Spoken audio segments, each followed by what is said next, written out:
불자 여러분 뵙게 돼서 반갑습니다. 저는 대구시 수성구 파동에 자리하고 있는 삼보사 주지 동훈입니다. 오늘 이 시간에는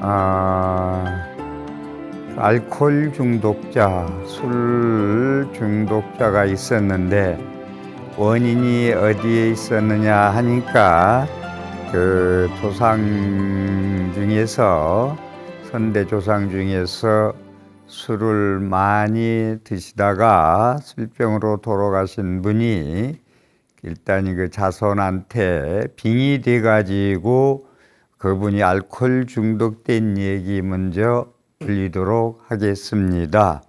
그걸 이제 빙의라고도 하고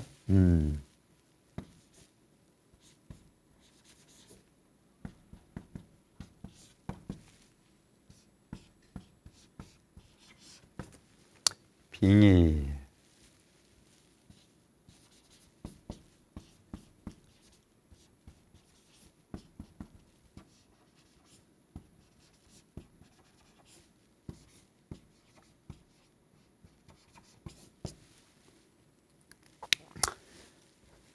영가장애라고도 할 수 있는데 영가장애가 여러 가지가 있는데 오늘 지금 말씀드릴 것은 50대 남성인데 무속인의 그런 그 알코올 중독 사례 얘기를 먼저 드리겠습니다. 사후에 영가가 그 자손한테 빙의된 이야기. 자신이 이제 알코올 중독에서 자제를 못하고 술을 끊고 싶어도 끊지 못하고 그것이 많이 그 술을 먹다가 그 전생투시 리딩을 해보니까 윗대 조상, 죽은 윗대 조상이 영혼이 빙의되었다. 빙의란 말은 의지할 빙, 의지할 의. 영가가 살아서 신구의 사업으로 좋은 선근공덕을 짓지 못하고 악업을 많이 지어서 좋은 곳에 태어나지 못하고 구천을 헤매다가 이제 그 자손한테 이제 그게 이제 빙의라는 것이 그 죽은 자가 산 자의 혼이 들어가 가지고 그 산 자가 산 자의 자기 의지, 자유의지 가지고 살지 못하도록 그 조상의 아니면 잡기에 영에 의해서 살아야 되니까 자기 마음대로 살 수 없는 아주 그 고통스러운 그 삶을 삽니다. 저도 이 빙의라는 제가 이제 단어를 한 7년 전만 해도 제대로 인식도 못할 정도로 그렇게 알고 있다가 이제 많은 분들이 이 빙의된 분들이 상담을 쭉 하다 보니까 이게 빙의라는 것이구나를 깨달았죠. 그래서 그런 분들이 의외로 많구나 그런 것도 느꼈습니다. 그래서 이제 이제 술을 이제 끊기 위해서 본인도 노력하는 거예요. 본인도 노력하고 그래서 부인이 이제 절에 신심이 돈독해가지고 당신 나가는 원찰에 함께 한 100일 기도를 합시다 하니까 이 남편이 따라서 이제 100일 기도를 이제 쭉 하는데 기도 도중에 한 3주째 지나면서부터 이제 남편의 그 행동이 이상한 행동을 하는 거예요. 그래서 어두워지면 초저녁에서 어두워지면 주지스님 방에 들어가서 모든 주지스님 방에 이제 몰래 들어가는 거죠. 들어가서 기물을 흐트러 놓는다든가 그 다음에 공양실에 들어가서 아주 먹는 것이 그냥 사람이 먹는 것처럼 먹지 않고 배고팠다가 짐승이 배고팠다가 아주 먹을 걸 찾아서 먹는 것처럼 개걸스럽게 그냥 음식을 먹어 치우고 이제 기도 중에 3주일 20일 20일째쯤 되면서 이렇게 남편이 기도 잘 하다가 알코올 중독에서 벗어나고자 빙의된 그 안에서 벗어나고자 했는데 이제 3주째 되면서 이제 오히려 이렇게 행동을 막 하는 거예요. 낮에는 이제 기도도 안 하고 대웅전 절 모퉁이에 가서 이제 쭈그리 앉아서 잠이나 자고 이렇게 이제 평소에 이제 안 하던 그 짓을 계속 하니까 그래서 이제 왜 이런 행동을 갑자기 할까 해가지고 보니까 자초지정을 이렇게 무슨 일로 이렇게 기도 중에 막 아꼈을까 해가지고 부인이 이렇게 알아보니까 우리가 이제 반려견 천만 시대에서 개고기를 먹어야 되냐 안 먹어야 이런 말이 이제 지금 많이 좀 회자되고 있죠. 그런데 이제 기도 중에 중간에 이제 개고기를 먹고 왔다. 그래서 왜 먹었냐 하니까 이제 하루에 108배, 300배, 500배 이렇게 또 1000배도 이렇게 이제 하려니까 에너지가 부족해서 기운이 없어서 기운 차려 가지고 하려고 먹었다. 그걸 에너지를 충족시키려고 그런 사실을 알게 됐어요. 그런데 이제 전생 투시를 해보니까 이 대뇌피질, 이제 머리 부분은 대뇌피질 부근인데 정체로 알 수 없는 그림자가 이제 리딩할 때 리딩자가 투시할 때 일어난 현상을 얘기하는 거예요. 그래가지고 정체로 알 수 없는 그림자가 이제 어른거렸는데 또 우리가 전두엽이라는 말을 많이 하죠. 전두 측두엽에서 이제 이상 증상이 느껴지고 두 사람 이상의 사후령이 빙의되어 있음을 이제 아는 거예요. 그래가지고 이 참 술을 많이 먹는 분들 자기의 그런 괴롭거나 해서 마시다 보니까 습관적이고 중독된 것도 있겠습니다만은 간혹 술을 많이 먹는 분들 제가 이제 상담하면서도 이 얘기를 많이 들어요. 많이 듣는데 본인도 이제 같이 와서 이렇게 상담하면은 끊고 싶다는데 뭐 한 일주일이고 열흘이고 조금 안 먹으려고 용을 써가지고 안 먹다가도 뭐 조금만 지나가면 이겨낼 수 없어서 또 먹고 해서 매일 이렇게 술에 빠져서 알코올 중독자가 됐는데 자기도 어쩔 수 없다는 거예요. 이제 그것을 이제 하면은 그 같이 따라온 이제 어머님이나 아버님이 이제 하시는 말씀이 우리 조상 윗대 누가 아주 멀지도 않아요. 그렇게 술을 많이 잡수다가 술병으로 돌아가셨다는 얘기를 합니다. 그래서 그 조상이 그런 자손한테 그런 손자한테 증손자한테 빙의되는 경우를 지금 말씀을 드렸습니다. 이게 이제 이거 조금 비슷한 얘기인데 그래서 제가 자주 하는 이야기가 할아버지 할머니의 복이 증손자, 고손자, 손자 3대, 4대까지 내려간다는 얘기를 자주 하죠.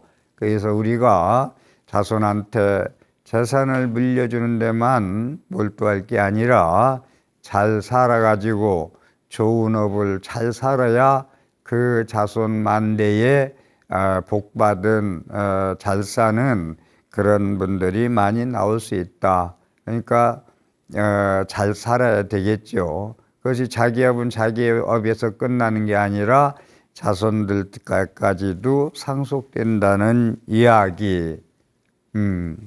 정당히 그 인과에서 중요한 이야기죠.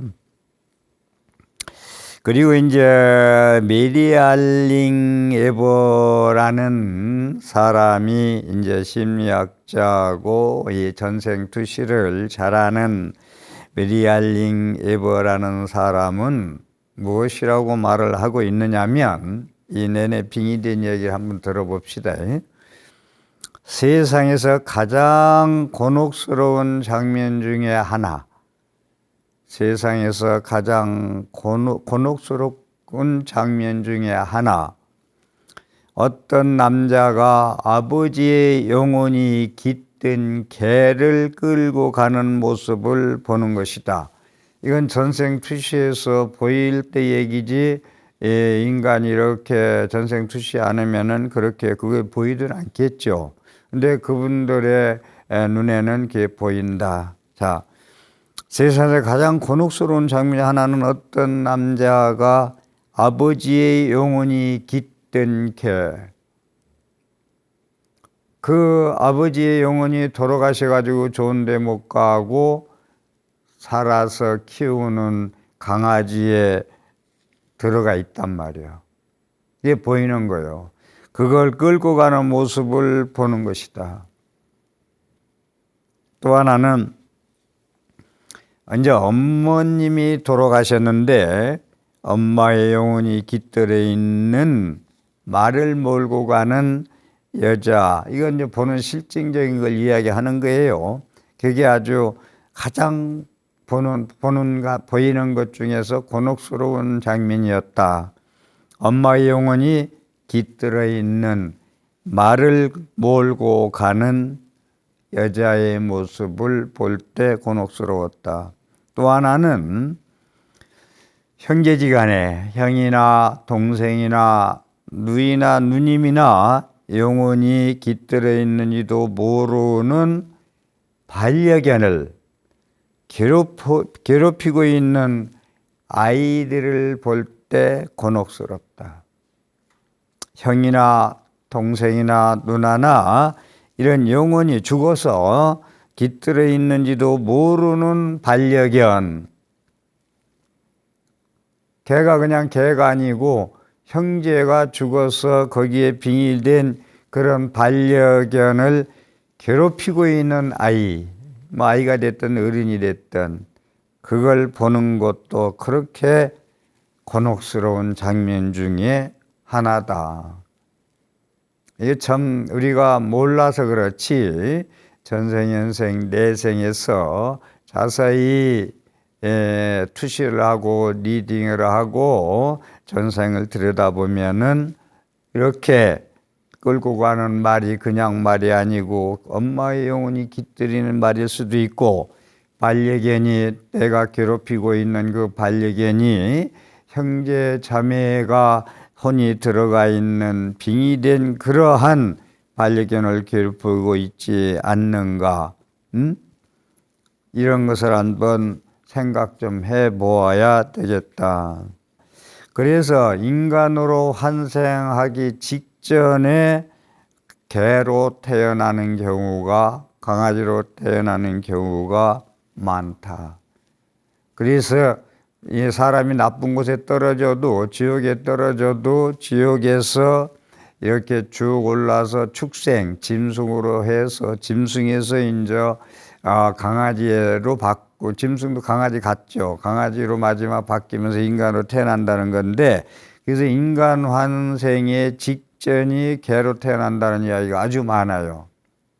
그래서 당신이 다음에 뭘로 태어날 거냐 했을 때 사람으로 태어날 수 있는 그러한 기회가 있는데도 죽을 때 한 생각 잘못을 인해서 강아지로 태어날 수도 있다.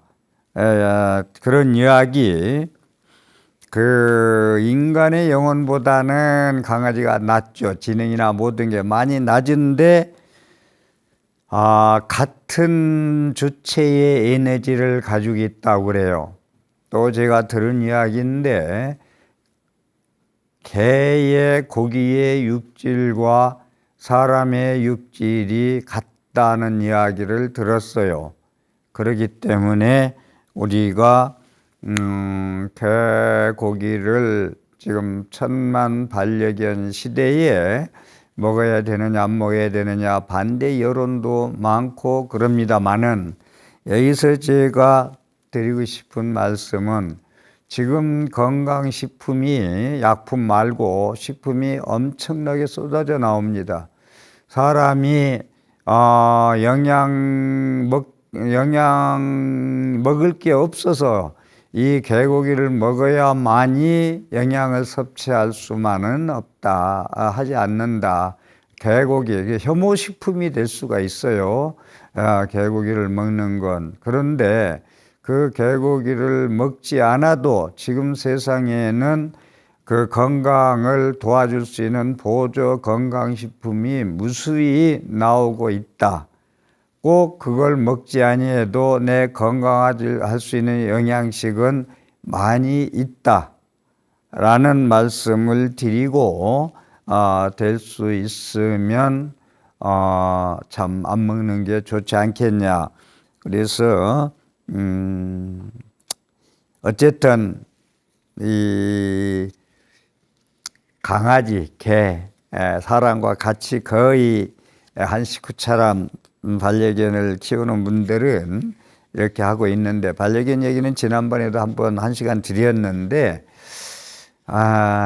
그 밖에서 그 집을 지어줘 가지고 키우는 정도는 좀 괜찮지 않겠나. 방에서 키우는데 여러 가지 건강상도 그렇고 여러 가지 좀 문제점이 있지 않을까 생각도 해 봅니다만은, 어떻건 사람하고 에너지 주체가 거의 같고 지능은 얕지만, 강아지가 그래서 반려견이 한 식구처럼 1,000만 인구가 지금 반려견을 키우고 있다고 합니다. 그리고 티베트 네팔에서는요, 이 수도 스님네들도 이게 이제 계속 전생 수도 생활을 잘 한 분들은 괜찮아요. 이제 괜찮은데, 처음에 스님 생활을 해서 이제 금생에 태어나서 처음에 이제 전생 스님 생활 안 하고 수도 생활 안 하다가 스님 생활한 사람들은 서툴러요. 모든 게 서툴다 보니까 스님 생활 익숙하지 않아요. 그래서 이제 계율 지키는 것도 그렇고 조금 많이 부족합니다. 그러다 보면은 이제 개로 수도승이라고 머리만 깎았다고 해서만이 다 좋은 곳에 태어나는 건 아니다. 그래서 이제 티벳과 네팔에서는 강아지로 잘못하면 태어날 수 있다고 해서 스님들이 들개들이 지나가면은 공양을 꼭 준다고 그래요. 그 들개들한테 그런 풍습이 있다. 그래서 개는 한 4만 년 전부터 사람에게, 인류에게 힘이 되고 도움을 준 생명체다라는 걸 말씀드리고, 아울러 아메리카의 인디언들은 유전적으로 털이 없는 개가 있다고 그래요. 유전적으로 털이 없는 개와 함께 기르고 살았다. 왜냐하면은 추위에 이런 털이 없는 강아지들과 체온을 유지해서 같이 추운 겨울날에 야생에서 개와 함께 체온을 나누며 목숨을 지킬 수가 있었다라는 이야기.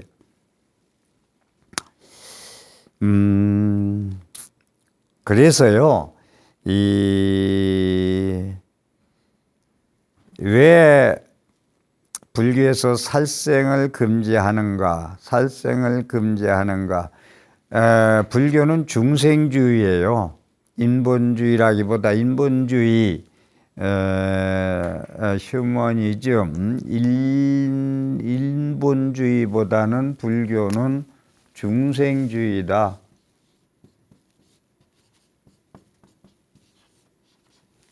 중생주의다. 모든 생명 있는 것들은 행복하여지이다.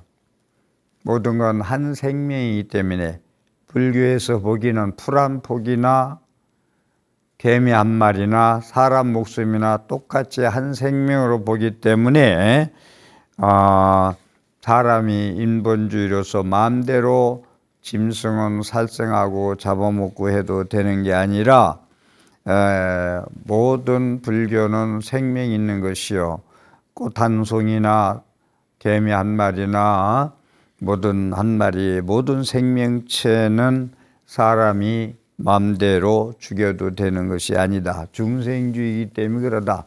모두가 함께 무리지어서 살아가야 되기 때문에 그렇다.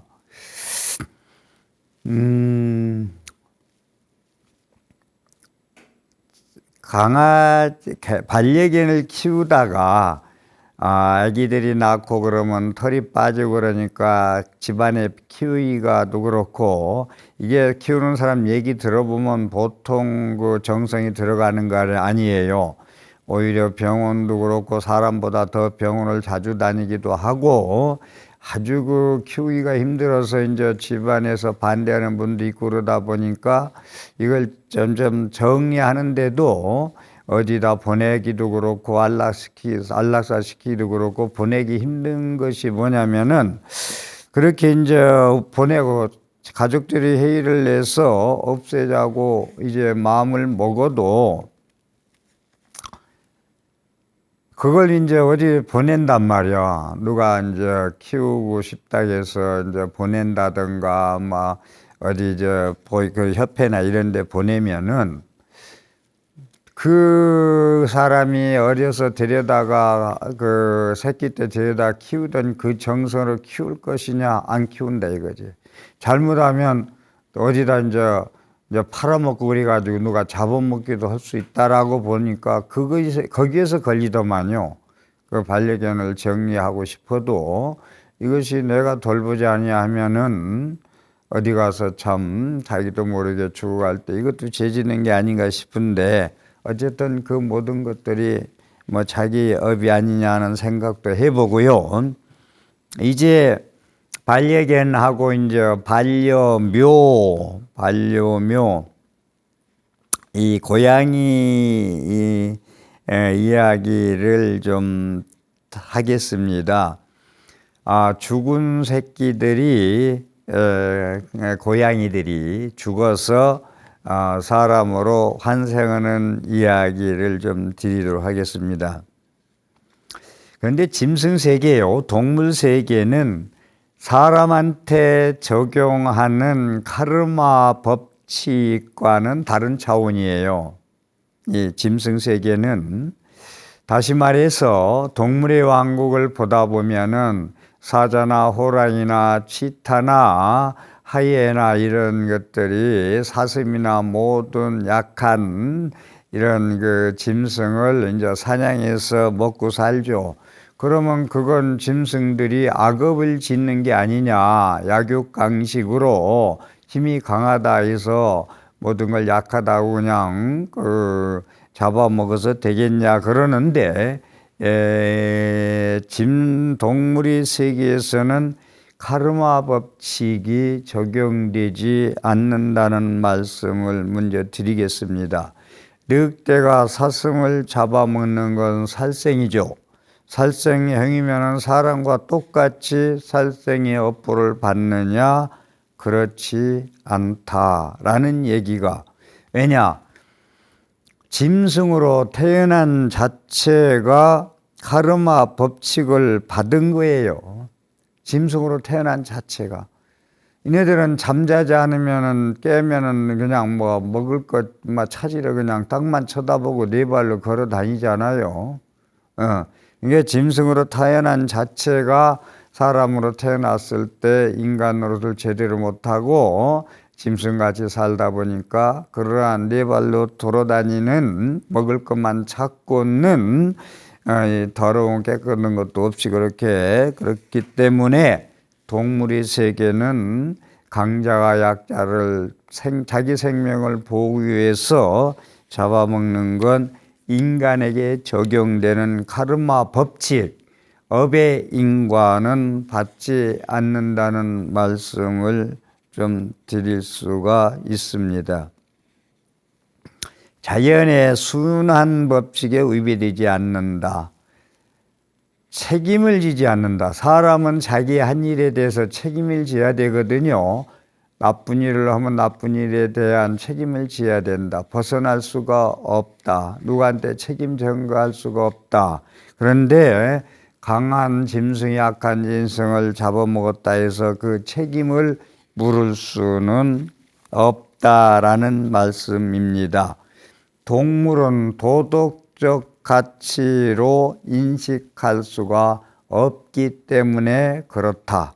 동물한테, 짐승한테는 윤리, 도덕을 적용할 수가 없다. 그래서 카르마의 관점상 중립적이다. 그래서 축생 몸을 받은, 짐승 몸을 받은 자체가 카르마 법칙을 업보를 받는 것이다 라는 이야기. 여기에서 우리가 짐승 세계를 불교에서는 축생 세계라고 합니다. 축생. 육도 윤회, 사람이 죽어서 윤회하는데 죽어서 가는 길이 지옥아기, 축생, 인간, 수라, 천상 6군데로 윤회를 하게 되는데 짐승 세계에 가는 것을 축생보를 받는다고 합니다. 그래서요,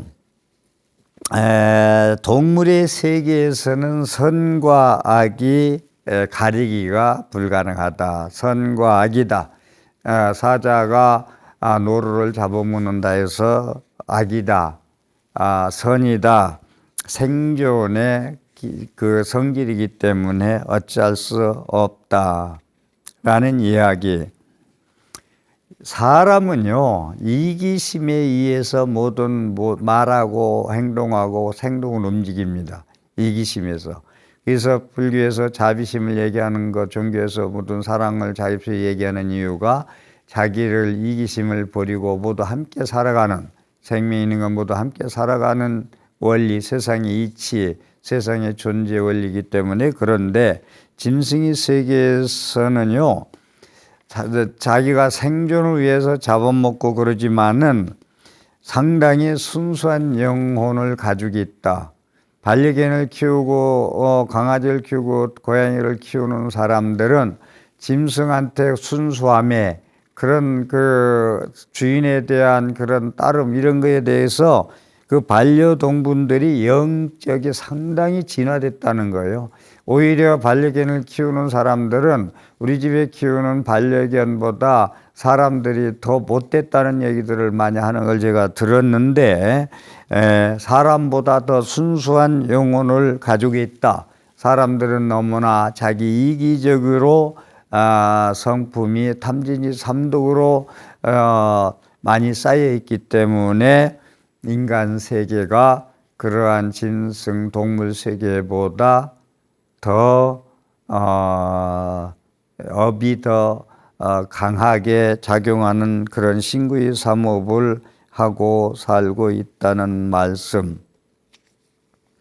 그래가지고요, 죽은 새끼 고양이들의 환생에 대한 지금 말씀을 이제 드리면서 말씀을 드렸는데, 그 법운이라는 분이 경험담을 쓴 책이 그 영혼의 노숙자들이라는 책에 보면은 주인의 실수로 죽어간 이 반려묘 새끼들의 이야기가 있는데, 반려묘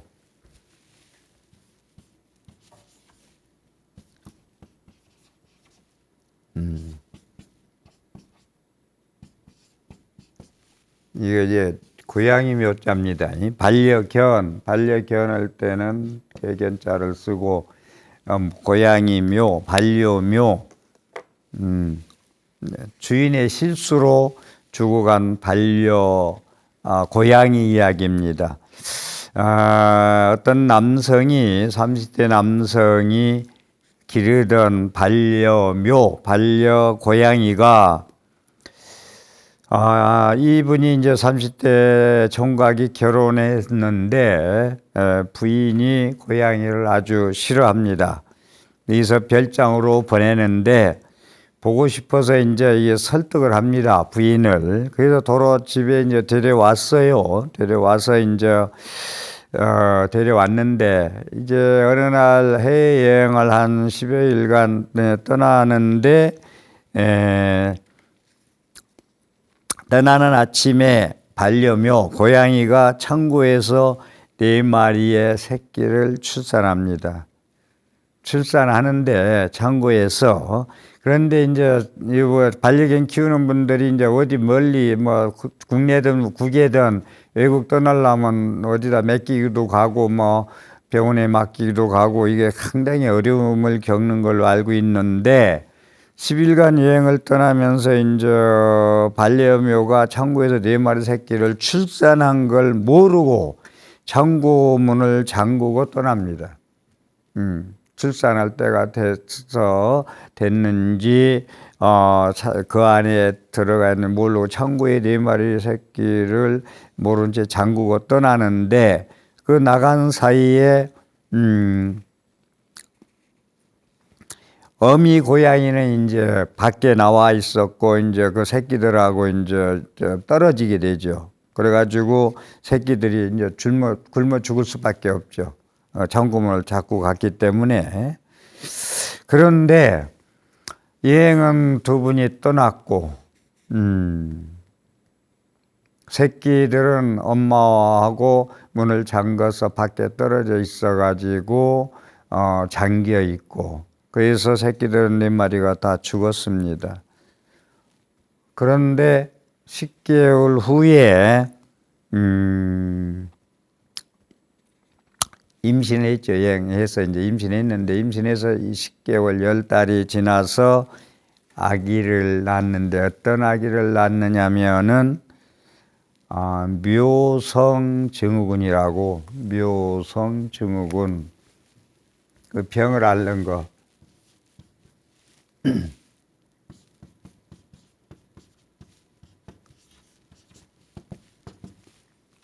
묘성증후군이라는 건 아이가 우는데 고양이 울음을 우는 거예요. 우는 소리가.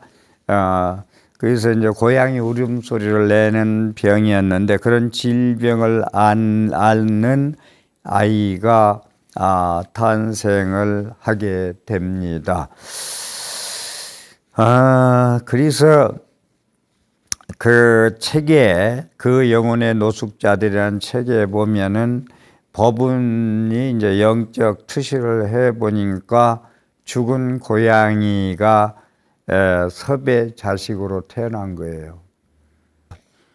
그래서 태어난 아이는 4살까지 살다가 죽습니다. 고양이 울음소리를 내는 묘성증후군이라는 병을 앓다가 4살까지 살다가 죽다. 그게 짧은 시간이지만 정성을 그 아이들 그러니까 이제 고양이 울음소리를 내니까 그 남성 그 엄마 아버지는 알겠죠. 왜 얘가 고양이 울음소리를 내고 질병을 앓는가에 대해서. 그래서 온 정성을 다하고 사랑을 바쳤는데 4살에서 이렇게 떠납니다. 그 고양이들이 그렇게 잠겨서 굶어 죽으니까 그 병든 그런 애들이 죽어가지고 자식한테 임신에게 거기 속에서 태어나가지고 그러한 상처 얼마나 실수를 한 거지만 굶어 죽여가지고 그네들이 죽어가지고 자기 자식으로 태어났는데 묘성증후군이라는 병을 앓다가 4살에 죽는데 그런 병든 자식들이 태어나서 이제 주인에게 말할 수 없는 고통과 아픔을 안겨주고 얘는 또 떠났죠. 또 이 애는 또 그러니 죄의 화살을 맞지 말라 했다고 2중 3중 이렇게 고통과 슬픔을 쌓일 수가 있습니다. 그런데 그런 견해도 있지만 새끼 고양이들의 영혼이 그런 30대 남성의 자식으로 태어나 그래도 그 사람으로 태어났잖아요.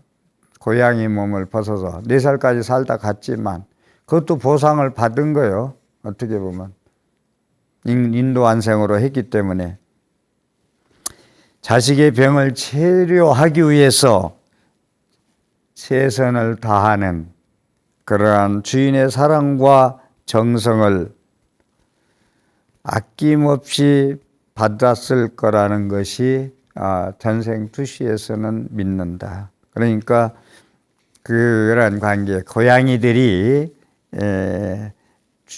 주인의 부주의로 죽었어도 자기의 결혼해서 자식으로도 태어날 수 있다라는 것.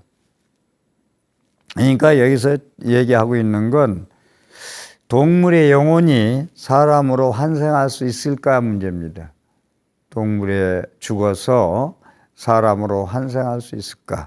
지금 고양이가 죽어서 자기가 사랑하게 키우던 남자가 혼자 총각 있을 때 키우던 것이 결혼했는데 실수로 여행을 떠나면서 젖을 못 먹어서 죽었기 때문에 그 고양이가 사람으로 자기 부부로의 아기로 태어났는데 건강으로 태어난 게 아니라 묘성증후군이라는 고양이 울음소리를 우는 그런 질병을 앓다가 4살에 죽는, 그러니까 동물의 영혼이 사람으로도 환생할 수 있는 것.